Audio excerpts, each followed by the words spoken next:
Hello students, in this particular class, we'll be learning the very important chapter that is coordinate geometry. So right now we are starting with the fundamentals of it. So first of all, you got to understand कि यार ये coordinate geometry जो है it is based on Cartesian plane. As you already have studied in class 9 कि यार Cartesian plane क्या होता है ना, x axis, y axis are there, point of origin is there, and these two axes are dividing the entire plane into four different quadrants, है ना, first quadrant, second, third, fourth. तो this is what we have studied previous year. अबे यहाँ पे ना हमको starting में जो दिया गया है, the first thing is about the concept of distance formula. Okay, now let us see that we have two different points P and Q over here, and their coordinates also are given to us, that is XY. Point P के भी coordinates हैं और point Q के coordinates भी जो है वो XY दिए हुए हैं. तो ना हम क्या करते हैं कि मान लेते हैं कि पॉइंट P के जो कोऑर्डिनेट्स है वो है x1 and y1, and point Q के जो कोऑर्डिनेट्स है let us say they are x2 and y2, so that we can classify them separately, है ना, दोनों को, नहीं तो अलग अलग में अगर नहीं करते x1 y1 x2 y2 तो वी माइट गेट कंफ्यूज. अभी क्या होता है, there is a formula known as distance formula, है ना. If we have to find out the distance between the point P and Q, so how we will be finding out the distance? There is a formula which is known as what? Distance formula, है ना. Distance formula says that the formula of finding out the length in between any two points in the coordinate in the Cartesian plane, that is the formula is under root of x2 minus x1 the whole square plus y2 minus y1 the whole square. अभी हमने क्या करना है कि यहाँ पे जब हम लोग ये वाले जो भी आपके कोऑर्डिनेट्स होंगे, चाहे वो नेगेटिव होंगे पॉजिटिव होंगे, what you have to do, you just have to put the values of the coordinates of axis and ordinates over here, x और वाई की जो वैल्यूज है यहाँ पे पुट अप करना है, and you have to solve it. और जब आप उसको सॉल्व करेंगे, what you will get the distance in between the two points P and Q. The formula is known as what? The formula is known as distance formula. Okay, now we will understand about the concept of the section formula. अब ये section formula है क्या, पहले तो हम ये देख लेते हैं, and then afterwards I'll be giving you the formula in every detail regarding it. Section formula का concept ये है कि say for example you can have a look at the figure over here. A line segment PQ is there and there is a point R somewhere in between. अच्छा, जरूरी नहीं कि midpoint हो, it could be lying anywhere in the line segment PQ. अभी हमें क्या करना है, section formula says that you have to find out the coordinates of point R. अभी कैसे निकालना है, देखो point P के जो coordinates हो गए, यहाँ पे जो है चार चीजें होती है, बड़े ध्यान से देखना है. सेक्शन फॉर्मूला में point P के कोऑर्डिनेट्स हो गए, क्या हो गए, अपन इनको ले लिया x1 and y1, this is the coordinates of point P. Point Q के कोऑर्डिनेट्स हो गए x2 and y2. Point R के कोऑर्डिनेट्स हो गए जो बीच में है, इनके कोऑर्डिनेट्स को हमने ले लिया x and y. And the ratio of PR is to QR. Ratio को हम जनरली लेते हैं, let the ratio be m1 is to m2. Okay, ये रेशियो है. अभी क्या होता है, यहाँ पे ना चार चीजें होती हैं, what to be looking over here very carefully. The concept is very important. I am trying to explain you in the best possible way. x1 y1 ये फर्स्ट हो गया, x2 y2 ये सेकेंड हो गया, x3 y3 ये third हो गया, and the ratio m1 m2 ये फोर्थ हो गया. चार में से ना तीन चीजें दी रहेंगी, the fourth I think will be missing, and you got to find out whatever the thing missing over here. Formula हमारा सेक्शन फॉर्मूला कहलाता है. In general we have to find out the values of x and y, but not always necessary. Sometimes हो सकता है आपको point R के coordinates xy दे दे, x2 y2 दे दे, आपको बोला जाए x1 y1 कैलकुलेट करो. हो सकता है आपको जो है वो रेशियो ना दे, रेशियो कैलकुलेट करने को बोले. फॉर्मूला ऐसा है, आप तीन चीजें पुट अप करो, सिंप्लीफाई करोगे, you will get the missing value over here. Okay, now what actually the section formula is, I am telling the formula, पर ये चार पॉइंट्स याद रखना. ये चार पॉइंट्स रहेंगे, चार में से तीन चीजें गिवन रहेंगी, एक चीज मिसिंग रहेगी. Applying the formula, simplifying it, you will get the missing part. Okay, now the formula is x, है ना. we have to find out the values of x and y. in general the formula ये बोलता है, the formula of x is m1 x2 plus m2 x1 whole upon m1 plus m2. this is the formula of getting the coordinates x, है ना, ये x निकालने का formula होता है. And exactly when we calculate y, the formula is m1 y2 plus m2 y1 whole upon m1 plus m2. This is the formula for the calculation of y. अभी ये जो दोनों फॉर्मूलाज होते हैं, इनमें एक्चुअली तो आपको x और y निकालना है, पर क्या होगा, समटाइम्स जो भी चीजें मिसिंग होगी you can find out it. अगर कभी के, I am telling you one more thing, अगर कभी के रेशियो मिसिंग है, अगर कभी के ये m1 और m2 मिसिंग है, तो एक फंडा आप लोगों को ध्यान रखना पड़ेगा कि जब भी मिसिंग रेशियो वाले आप लोग क्वेश्चन फंडामेंटल जब आप सॉल्व करोगे, तो फिर क्या होगा कि इसमें आपको लेना पड़ेगा, अज्यूम करना पड़ेगा कि let the ratio of m1 be m2 is equals to k:1. हमेशा k:1 लेना पड़ेगा. And when you will take the ratio equals to k:1, जब आप इसको सॉल्व करोगे, देन अल्टीमेटली आपको बाकी तीन चीजें दी रहेंगी, एक दो तीन या तीन चीजें दी रहेंगी. Instead of writing m1:m2, what you have to write down, you have to write down k:1. Okay, k:1 आप लिख दोगे और सिंप्लीफाई कर दोगे. सिंप्लीफाई करेंगे मतलब m1 के बदले k लिख दिया, m2 के बदले 1 लिख दिया, सॉल्व कर दिया, you get the value of k, that will be the ratio. For example मान लेते हैं k की वैल्यू आ गई 2/3, रेशियो हो गया 2:3.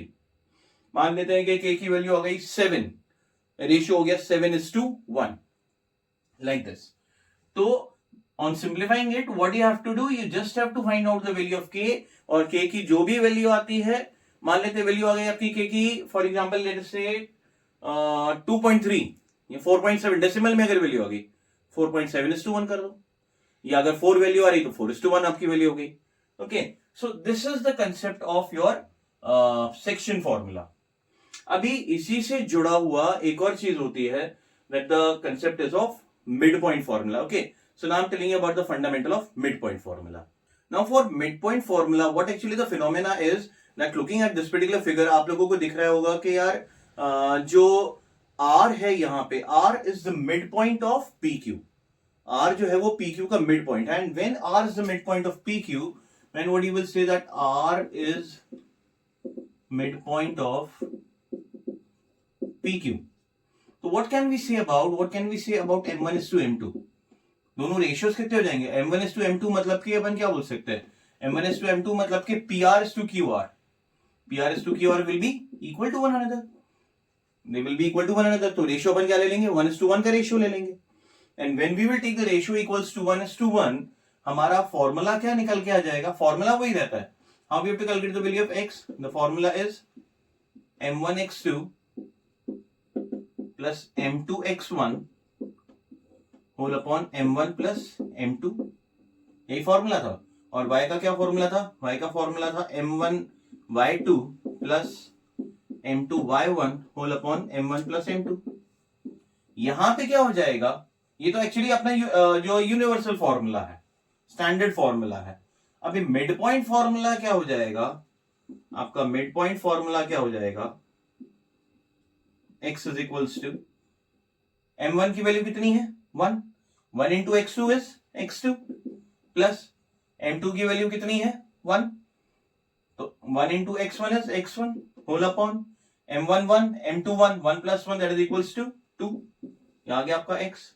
Exactly in the same manner जब हम लोग y कैलकुलेट करेंगे, m1 into y2 that is equals to y2 because m1 is 1 plus 1 into y1 is y1 whole upon 2. That is how we have to calculate the value of this is the coordinates of y. This is how we have to do it. Okay, तो ये बन जाता है आपका mid point formula. पर ये कब apply होगा, when R is the midpoint of PQ. Okay, now I am telling you few tips and tricks about this particular chapter. मालूम इसमें ना कुछ क्वेश्चंस आते हैं कि हमें आइडेंटिफाई करना पड़ता है that what kind of figure it is. Okay, so for firstly let us take for rhombus, how you will identify that the given figure is a rhombus. rhombus के लिए हमें क्या करना पड़ेगा, that if all four sides are equal, है ना, all four sides are equal, what you can say, you will say that it is a rhombus. मतलब आपको क्या करना पड़ेगा कि आपको जो चारों साइड्स में क्या लगाना पड़ेगा, डिस्टेंस फॉर्मूला लगाना पड़ेगा. चारों का डिस्टेंस फॉर्मूला अगर इक्वल आ रहा है, then what you will say, चारों के साइड्स अगर मेजरमेंट इक्वल आ रहा है, you will say that yes the figure is a rhombus. Now for square, what do you have to do for square? For square, firstly क्या होना चाहिए कि all four sides must be equal. एक तो ये वाली बात आ जाएगी. And secondly, both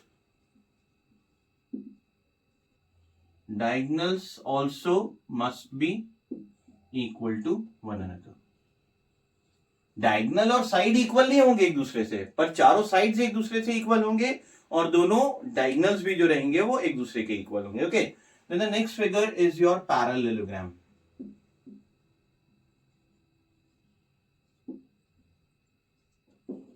अभी अगर मैं पैरेललोग्राम की बात करूं तो पैरेललोग्राम की क्या प्रॉपर्टी होगी कि both pair of opposite sides must be equal to one another. एक ही प्रॉपर्टी आएगी कि both pairs of opposite sides must be equal.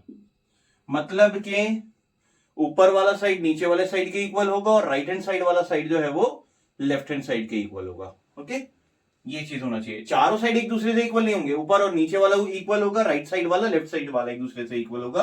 Both pair of opposite sides must be equal. अगर वो सेटिस्फाई करता है तो वो फिगर कौन सा बन जाएगा? आपका पैरेललोग्राम बन जाएगा. Then let us see about the rectangle. For rectangle, अब रेक्टेंगल के अंदर भी यहां पे दो प्रॉपर्टीज आती हैं कि एक तो होना चाहिए कि both pair of opposite sides must be equal, कि बोथ पेयर्स जो अपनी इसकी थी पैरेललोग्राम की थी, both pair of opposite sides must be equal. एक तो ये आ जाएगी. सेकेंडली एक और प्रॉपर्टी क्या आ जाएगी कि for being a rectangle its both diagonals also must be equal to one another. कि अपन क्या लिख देंगे? बोथ diagonals are equal to one another. ये एक और प्रॉपर्टी हो जाएगी. क्या की हो जाएगी? ये रेक्टेंगल की. राइट एंगल ट्राइंगल अगर हमें बताना है तो राइट ट्राइंगल अगर हमें बताना है तो राइट ट्राइंगल कैसे बताएंगे? राइट ट्राइंगल बताने का बिल्कुल सिंपल एक तरीका है यार, कि अगर जो उसकी तीनों साइड्स हैं, if they are satisfying Pythagoras theorem, we will say कि yes, the given triangle is a right triangle if sides satisfy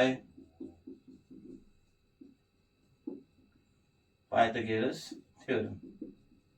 तो अपन क्या बोल देंगे कि yes, जो ट्राइंगल है हमारा कौन सा ट्राइंगल है? राइट एंगल ट्राइंगल है. और क्या होता है? कोलिनियर पॉइंट्स अगर अपन लोग ले लेते हैं तो कोलिनियर पॉइंट्स का एक फंडा और है. अब ये कोलिनियर पॉइंट्स का क्या लॉजिक है कि वो अगर तीन पॉइंट्स हैं, are they lying on the same line और नॉट, हमें चेक करना होगा. तो क्या होगा कि sum of any two sides must be equal to the third side. Sum of any two sides must be equal to the third side. Sum of any two sides must be equal to the third side.